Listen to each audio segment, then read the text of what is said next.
আমার মোবাইলের ডায়াল প্যাডে ক্লিক করলে ফেসবুক ওপেন হয়, গ্যালারিতে ক্লিক করলে ইউটিউব ওপেন হয়, ক্যালেন্ডারে ক্লিক করলে মেসেঞ্জার ওপেন হয়।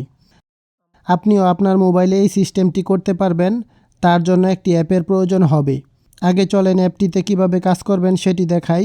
ভিডিওর শেষে অ্যাপটির নাম এবং কোথায় পাবেন বলে দিব। প্রথমে অ্যাপটি ওপেন করে নেবেন। এখানে যেই অ্যাপটির আইকন চেঞ্জ করতে চান অ্যাপটি সিলেক্ট করে নেবেন।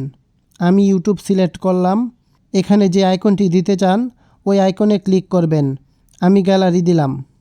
এখানে আইকনটির নাম লিখে দিবেন। তারপর এই ওকেতে ক্লিক করবেন। তারপর এই অ্যাড হোম স্ক্রিনে ক্লিক করবেন। ওকে, কাজ হয়ে গেছে। এখন চলেন দেখি কাজ করে কিনা। এই যে দেখেন আমি গ্যালারিতে ক্লিক করলাম, আমার ইউটিউব ওপেন হয়েছে।